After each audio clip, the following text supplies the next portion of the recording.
Hello दोस्तों, कैसे हैं आप। गाइस, आज इस वीडियो में हम जानने वाले हैं कि हमारा जो बिजली का बिल होता है उसमें जो डिटेल्स लिखी होती है उन सब का क्या मतलब होता है। तो ठीक है गाइस, वीडियो को स्टार्ट करते हैं। दोस्तों, अभी जो आप बिल देख रहे हैं ये है PVVNL, मतलब कि पश्चिमांचल विद्युत वितरण निगम लिमिटेड, जो मुख्य रूप से उत्तर प्रदेश के पश्चिमी क्षेत्रों में बिजली की आपूर्ति करती है और UPPCL की एक सहायक कंपनी है। इसके अलावा नीचे दिया हुआ है दोस्तों कि आप इस वेबसाइट पर जाके ऑनलाइन बिल पे कर सकते हैं और यहाँ पे कंप्लेंट कॉल नंबर दिया हुआ है जिस पे आप कॉल करके कोई भी कंप्लेंट या इन्फॉर्मेशन ले सकते हैं। नीचे डेट है कि किस डेट को यहाँ पे बिल निकाला गया था और नीचे टाइमिंग दी गई है कि किस टाइम पे ये बिल निकाला गया था। इसके नीचे बिल नंबर दिया गया है, तो बिल नंबर आप यहाँ से देख सकते हैं। फिर है बिल मंथ ईयर, मतलब कि किस महीने का यह बिल निकाला गया, मतलब जुलाई का बिल निकाला गया 2025 का। इसके बाद दिया हुआ है कि पीरियड मंथ, तो मतलब एक महीने का ये बिल है क्योंकि यहाँ पे 1 लिखा हुआ है इस वजह से। अब हम चलते हैं थोड़ा नीचे के साइड में। तो नीचे के साइड में आपको दोस्तों यहाँ पे शो होगा अकाउंट आईडी। तो दोस्तों यही एक मेन अकाउंट आईडी होती है। जब हम बिल कभी भी पे करते हैं तो हमें इसी अकाउंट आईडी की ज़रूरत पड़ती है। तो ये हो गया आपका अकाउंट आईडी। इसके बाद नीचे देख पा रहे हैं डिवीज़न नेम आ गया, जैसे कि EUDDI नोएडा। तो अगर आप कभी भी बिल पे करते हैं चेक के माध्यम से तो आपको ये लिखना पड़ता है। तो ये नोएडा डिवीज़न का बिल है इस वजह से। इसके बाद नेम आ जाएगा, जिसका भी मतलब बिजली का बिल है जिसके नाम से, उसका पूरा नेम आ जाएगा, पूरा एड्रेस आ जाएगा। फिर आएगा मीटर नंबर, तो ई से स्टार्ट है, यहाँ पे मीटर नंबर लिखा हुआ है। इसके अलावा यहाँ पे CATLMV1, इसका मतलब एक उपभोक्ता श्रेणी, जो घरेलू उपभोक्ता होते हैं वो इस मीटर का यूज़ करते हैं। इसका मतलब होता है लो मीडियम वोल्टेज, मतलब कि आपके घर के लिए सामान्य रूप से इस्तेमाल होने वाले मीटर को ही LMV1 कहते हैं। इसके बाद दोस्तों एक ऑप्शन है ST10, जिसका मतलब आपके वर्तमान मीटर की जो कैपेसिटी है वो 10 किलोवाट है, जो आपके सैंक लोड या स्वीकृत लोड से काफ़ी ज़्यादा है। मतलब कि यह वह अधिकतम बिजली खपत है जिसे आपका मीटर संभाल सकता है, जिसे किलोवाट में मापा जाता है। सिंपल भाषा में दोस्तों हम इसको कह सकते हैं कि आपका जो बिजली का मीटर है वो मैक्सिमम 10 किलोवाट के लोड को संभाल सकता है। लेकिन दोस्तों आपको जो यहाँ पे परमिशन दिया गया है वो मैक्सिमम आपको दोस्तों 2 किलोवाट का दिया गया है, जिसको सैंक लोड भी कहते हैं।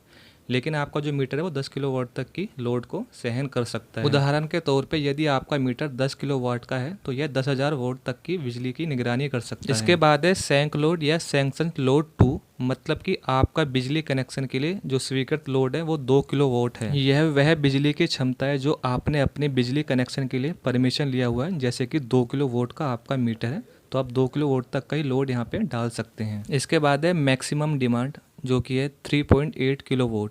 यह उस बिलिंग अवधि के दौरान आपके घर या प्रतिष्ठान द्वारा इस्तेमाल की गई बिजली का अधिकतम स्तर है, जिसे आमतौर पर 15 या 30 मिनट के औसत में मापा जाता है। यह बिजली की वह उच्चतम खपत है जो आपके मीटर द्वारा किसी निश्चित समय सीमा जैसे 15 मिनट में दर्ज की जाती है। आसान शब्दों में, कभी कभी हम किसी दिन के किसी वक्त पर, जैसे कि 15 से 30 मिनट समय के लिए ज़्यादा उपकरणों का और ज़्यादा देर तक यूज़ कर लेते हैं, तब मैक्सिमम डिमांड बढ़ जाता है। इसी को मैक्सिमम डिमांड बोलते हैं और ये हर मंथ के बिल में अलग अलग हो सकता है। जैसे कि इसमें 3.8 है, मैं अब आपको दूसरा बिल दिखाता हूँ, उसमें ये मैक्सिमम जो डिमांड होगा वो अलग होगा। जैसे कि यहाँ पे देख पा रहे हैं मैक्सिमम जो डिमांड यहाँ पे शो हो रहा है वो है 0.28। मैक्सिमम डिमांड ज़्यादा दोस्तों गर्मी के टाइम पे होता है, जिस समय हम कूलर AC पंखे का ज़्यादा यूज़ करने लग जाते हैं इस वजह से। अब दोस्तों हम बात करते हैं रीडिंग की, जो काफ़ी ज़रूरी है बिल में समझना। तो जैसे कि अभी आप देख पा रहे हैं जो प्रीवियस रीडिंग यहाँ पे दी हुई है वो है किलोवाट आवर में,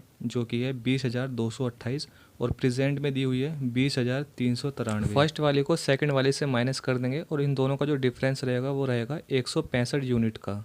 तो यहाँ पे आपका 165 यूनिट बना है और आपके एरिया में प्रति यूनिट कितने रुपए है। जैसे कि अगर 150 यूनिट तक होता है तो 5 रुपये 50 पैसे होता है। अगर 151 से 300 यूनिट है तो 6 रुपये प्रति यूनिट हो जाएगा। 301 से 500 यूनिट है तो 6.5 रुपये प्रति यूनिट। अगर 500 यूनिट से अधिक है तो 7 रुपये प्रति यूनिट हो जाएगा। जैसे कि यहाँ पे 165 यूनिट बन रही है, जो कि 151 से 300 यूनिट के बीच में आ रही है, तो 6 रुपये प्रति यूनिट हो जाएगा। फिर आप 165 को 6 से मल्टीप्लाई करेंगे तो 990 रुपये यहाँ पे आ जाएगा। इसके बाद बिल बेसिक ओके है। इसके बाद आ रहा है ग्रोस बिल, जो कि 1854। तो यहाँ पे टोटल बिल दिखाया गया है दोस्तों। यह वह कुल राशि होती है जिसमें से कोई भी कटौती, छूट या टैक्स नहीं घटाया गया हो। जैसा कि दोस्तों अभी हमारी यहाँ पे यूनिट है वो 165 है, तो इसके हिसाब से यहाँ पे 990 रुपये बिल होना चाहिए। अगर 6 रुपये पर यूनिट के हिसाब से हम लगाते हैं तो यहाँ पे टोटल बिल, ग्रोस बिल दिखाया गया है 1854।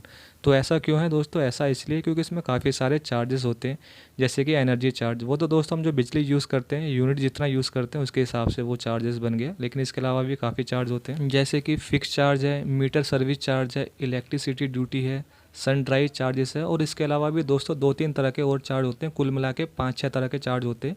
उन सब का अगर हम यहाँ पे टोटल करते हो तो करीब दोस्तों यहाँ पे बैठेगा 864 बैठेगा, क्योंकि टोटल यहाँ पे 1854 बिल दिखाया गया है। इसमें से 990 तो हमने जो यूज़ किया है यूनिट के हिसाब से वो बन गया, बाकी का करीब 864 यहाँ पे इस टोटल मिला के चार्जेस के बन रहे हैं। इसके अलावा हमें यहाँ पे सब्सिडी दी जा रही है 212 रुपये, इसमें से हम माइनस कर देंगे तो ये सरकार की तरफ से हमें सब्सिडी दी जाती है। तो यहाँ पे करंट जो बिल बनेगा वो बनेगा 1641 रुपये का। इसके अलावा नीचे दिया हुआ है एडवांस पेमेंट, तो यहाँ पे ज़ीरो दिया हुआ है क्योंकि हमने यहाँ पे कोई भी एडवांस पेमेंट नहीं किया। इसके बाद इंटरेस्ट ऑन ज़ीरो है। इसके बाद है एडवांस पेमेंट एरियर।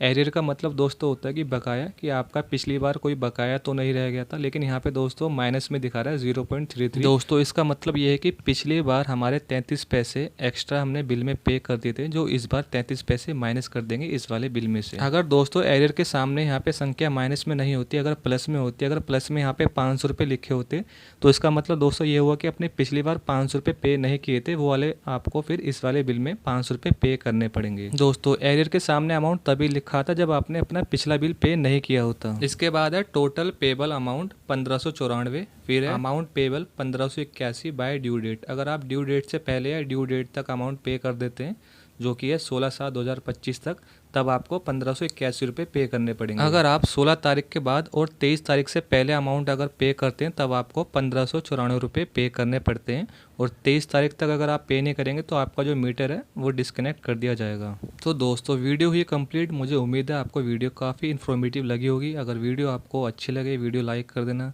चैनल कर देना सब्सक्राइब। फिर मिलते हैं आपसे नेक्स्ट वीडियो में।